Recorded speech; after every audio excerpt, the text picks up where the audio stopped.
Medieval warfare had no shortage of brutal weapons. But some of the most terrifying were siege engines, built for one purpose: breaking castles.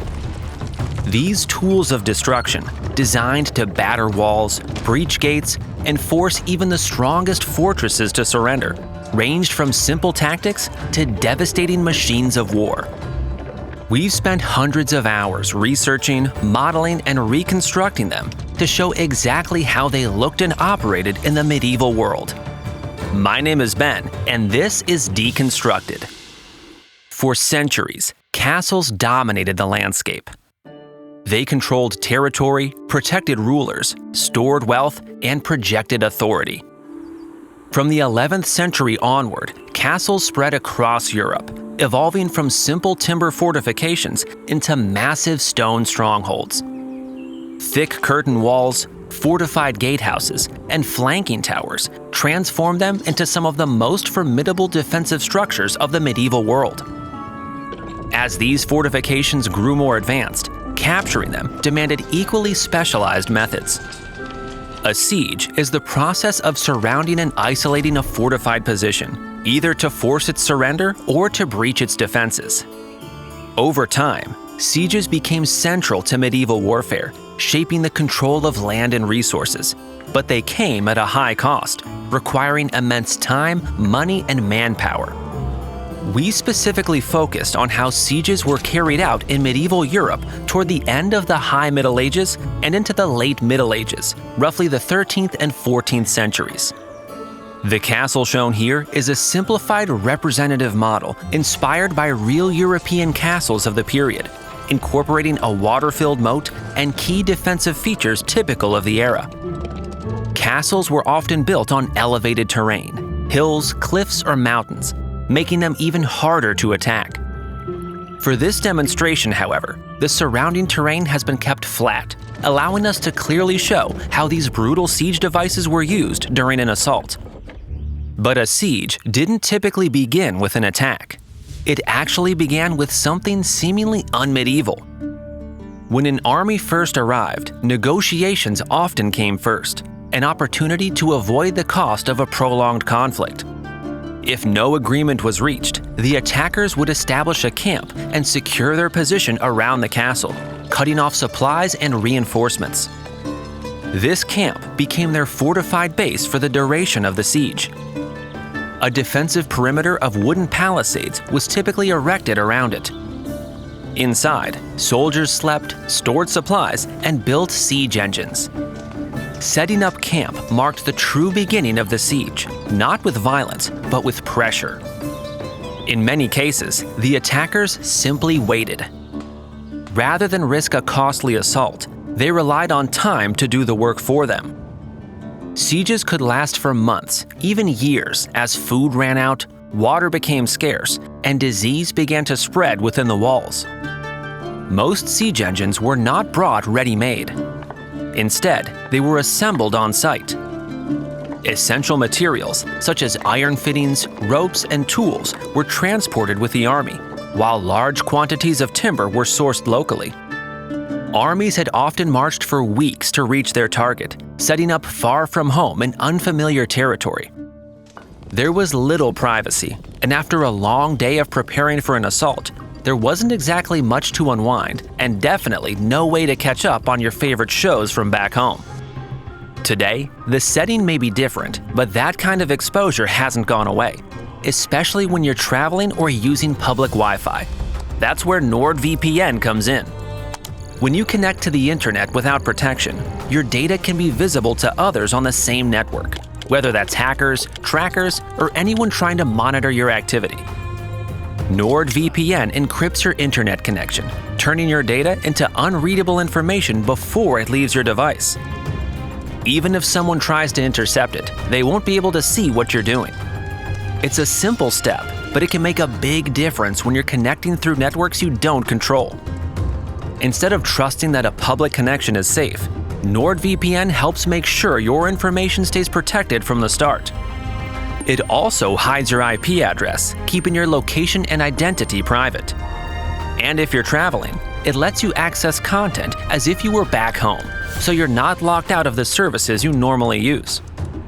So whether you're on public Wi-Fi, at a hotel, or even sieging a castle somewhere, it adds a layer of protection between you and anyone trying to access your information. Try NordVPN and get an exclusive discount on a 2-year plan plus 4 extra months for free at nordvpn.com/deconstructed with a 30-day money-back guarantee. Back at the castle, when things escalated, attackers had to take the risk and close the distance. With that shift, the siege entered a more dangerous phase. Machines like the Battering Ram and the Siege Tower were brought forward, each built to overcome a specific obstacle and push the attack closer to the walls, crossing one of the most lethal zones, the open ground before the castle. Fully exposed, advancing soldiers came under constant attack from above, as arrows, bolts, and stones rained down from the battlements. From behind the walls, this fortified position gave defenders a decisive advantage, allowing a relatively small force to hold off an army many times its size. To counter this, advancing troops were supported by archers and other ranged weapons, tasked with suppressing defenders on the walls. Archers themselves were protected by portable wooden shields known as mantlets, from which they could fire safely toward the battlements. Some were mounted on wheels, allowing them to be repositioned as the attack progressed. The next obstacle was the moat, a water-filled barrier designed to keep both troops and siege engines at a distance. To cross it, attackers filled sections with earth, stones, timber, and brushwood. It was slow, dangerous work, carried out under constant threat from above. To protect those working, attackers used mobile sheds on wheels, often called penthouses, cats, or tortoises. These timber-framed structures shielded soldiers from incoming projectiles as they pushed forward, dumped material into the moat, and withdrew to repeat the process. Their roofs were often covered in rawhides to prevent fire from taking hold. Once enough material had been placed, soldiers could cross the filled section, often laying additional planks to support heavier equipment. With that, the attackers could finally begin to close in on the castle walls. The main gate was typically the weakest point in a castle's defenses, and often the primary target. But it was also the most heavily defended. In castles with moats, the drawbridge would be raised, blocking access entirely. Once a crossing had been established, attackers brought forward one of the oldest siege weapons in history, the Battering Ram. Used since ancient Egypt, it consisted of a heavy wooden log, suspended by ropes or chains within a mobile, covered frame, protecting the soldiers operating it, very similar to the mobile shed used to fill the moat. The front of the log was often tapered to a point and reinforced with iron to maximize impact and prevent splitting. Before reaching the gate, attackers first had to deal with the drawbridge. Under cover, they would swing the ram rhythmically back and forth to break or collapse it. Once down, the ram could be brought against the main gate, where sustained blows would eventually break it open. But even then, the danger wasn't over. To get through the gatehouse, soldiers had to leave their protection of cover and enter the narrow gate passage, funneled into a kill zone where defenders attacked from arrow slits and murder holes above. Inside, attackers often encountered portcullises, heavy grills blocking the passage. They could try to burn or lift them, but success was far from guaranteed. This is why assaults were often launched on multiple fronts. Another approach was far simpler: ladders. Attackers would rush the walls, raise ladders, and climb directly into combat. It was fast, but incredibly dangerous. Soldiers remained fully exposed, and defenders could push ladders away or strike down those climbing. A more advanced solution was the siege tower, or belfry, which appeared around the same time as the battering ram, making them one of the earliest siege engines.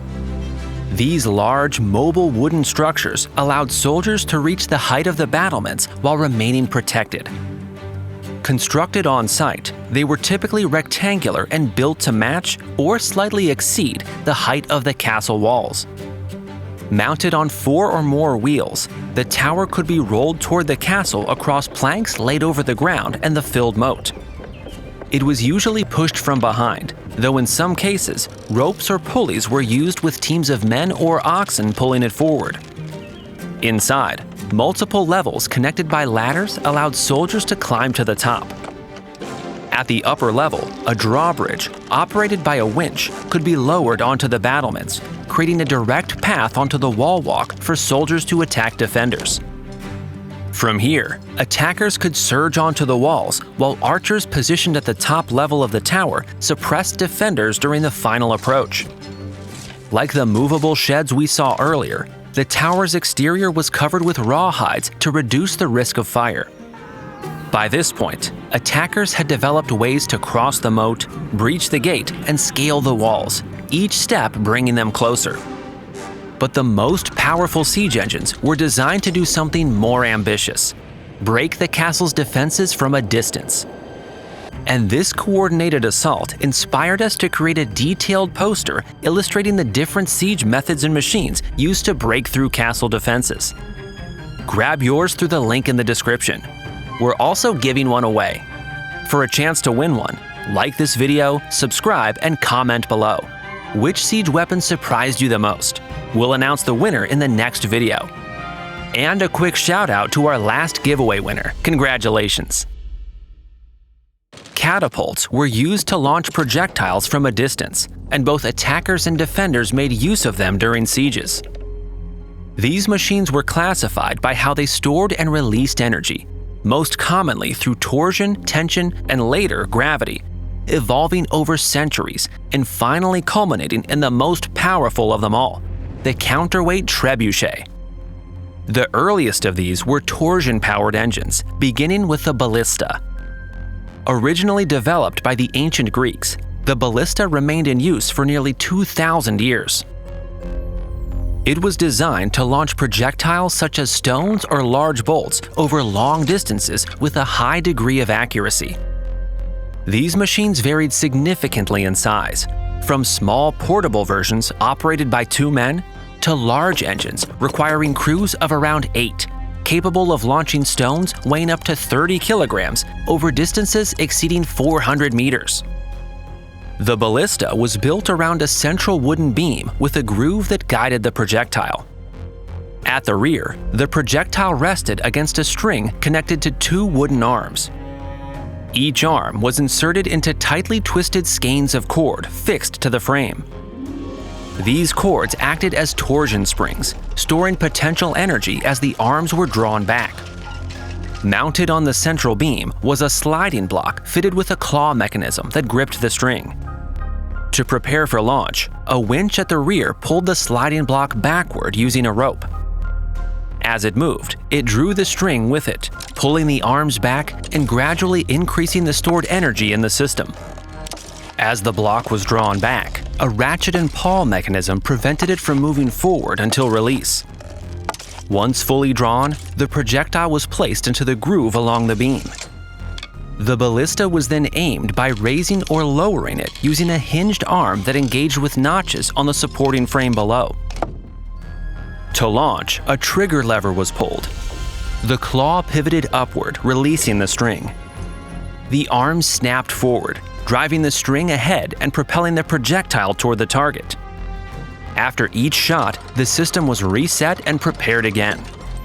Following the fall of the Western Roman Empire, ballistas gradually fell out of use in Western Europe during the early Middle Ages, though some variants continued in certain regions.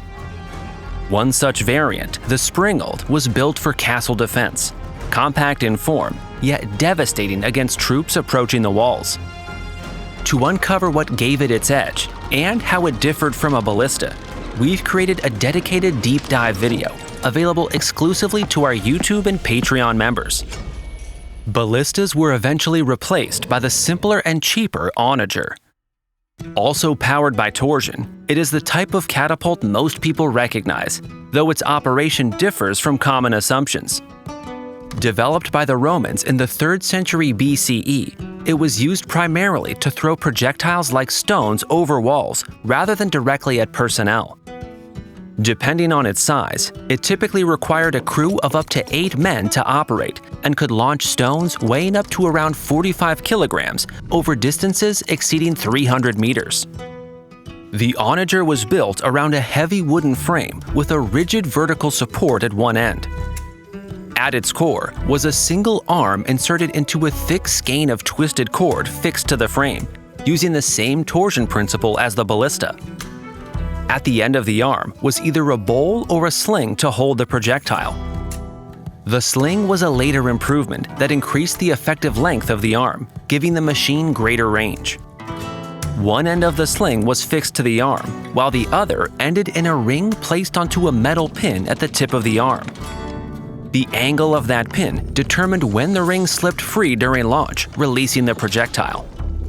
To prepare for launch, the arm was hauled down with a winch and rope, gradually increasing the stored energy in the system. As the arm was drawn back, a ratchet and pawl mechanism prevented it from snapping forward too soon. Once fully drawn, the projectile was loaded. To launch it, the crew pushed forward a lever which doubled as the pawl, releasing the arm. The arm then snapped forward with tremendous force. If fitted with a sling, the sling opened at the peak of the swing, launching the projectile through the air. The arm then slammed into a padded stop before being reset for the next shot. Like the Ballista, the Onager gradually fell out of use in Western Europe during the early Middle Ages. And just like its predecessor, Onagers were replaced by the next invention, the traction trebuchet. Unlike torsion-powered engines, this was a tension-powered system, using human force pulling a rope to generate the tension needed to launch the projectile. It was first developed in China in the 4th century BCE and introduced to Western Europe around the 6th century. Traction trebuchets were used to throw projectiles such as stones and varied widely in size, from small anti-personnel versions operated by a few men to large machines operated by hundreds, capable of launching stones weighing up to around 50 kilograms over distances of roughly 150 meters. The design was simple but highly effective, allowing it to launch projectiles faster than the torsion-powered systems we explored earlier. It consisted of a long wooden arm mounted on a frame, pivoting around a central axle. Ropes were attached to the shorter end of the arm, while the longer end carried a sling holding the projectile. To prepare for launch, the long end of the arm was lowered and the projectile was placed into the sling. To launch it, a team of soldiers pulled down sharply and in unison on the ropes. This downward force caused the long arm to swing upward at high speed, whipping the sling forward until it released the projectile toward the target. The traction trebuchet remained the primary ranged siege weapon in Western Europe until the 12th century, when it was gradually replaced by a more powerful design. However, it continued to be used particularly as an anti-personnel weapon. The evolution of siege engines culminated in the most destructive of them all, the counterweight trebuchet. Unlike the traction trebuchet, which relied on human force, this machine used gravity to generate immense power. It first appeared around the Mediterranean in the 12th century.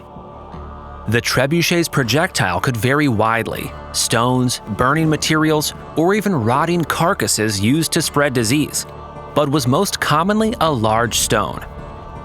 Its primary role was to break down walls through sustained bombardment. A large trebuchet required dozens of men to operate and could launch stones weighing over 100 kilograms over distances of up to 300 meters.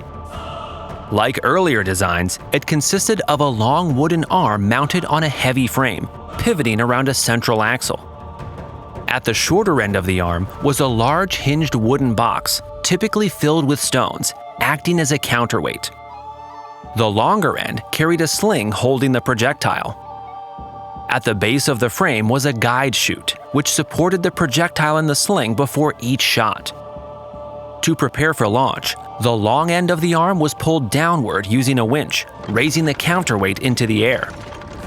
Once in position, a locking lever held the arm in place.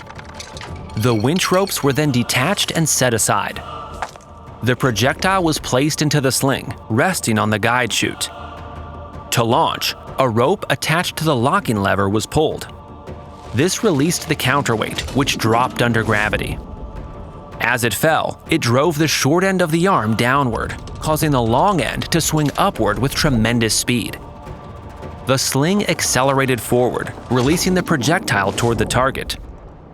Trebuchets could weaken a castle through repeated strikes, but thick stone walls were built to withstand punishment.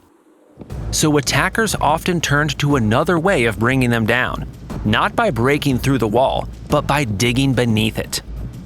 One of the most effective methods of breaching a castle's defenses was undermining. Sappers, or workers, dug tunnels beneath the walls, supporting them temporarily with wooden props. These supports were then set on fire, using brushwood and other combustible materials to intensify the flames, causing the tunnel to collapse, and with it, the section of wall above. This created a breach for attackers to enter the castle. Defenders sometimes countered this by digging their own tunnels to intercept or collapse the attacker's work. In castles protected by water-filled moats, mining became far more difficult, as water seepage could flood the tunnels before they reached their target. By the 14th century, a new weapon began to change the balance of siege warfare. Large caliber cannons, known as bombards, started to appear. Unlike earlier engines, these weapons used gunpowder to fire heavy projectiles, delivering far greater destructive power than even the largest trebuchets. Early bombards launched massive stone balls, sometimes weighing over 100 kilograms, before later transitioning to iron shot. They were typically mounted on heavy wooden frames set directly on the ground, with the rear braced by timber to absorb the force of recoil. To protect the crew, the cannon was positioned behind wooden mantlets, shielding them from incoming projectiles. In front of the weapon, a hinged wooden shield could be raised to fire, then lowered again to protect the crew as they reloaded. By the 15th century, the increasing power of these weapons began to render traditional siege weapons and the tactics built around them obsolete. But breaking into a castle was only half the story. The real challenge was that castles were not just walls.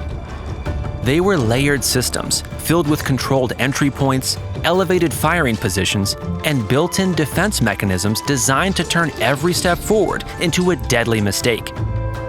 To understand why these fortresses were so difficult to defeat in the first place, watch our full breakdown of how medieval castles were actually constructed. Thanks for watching. Stay curious.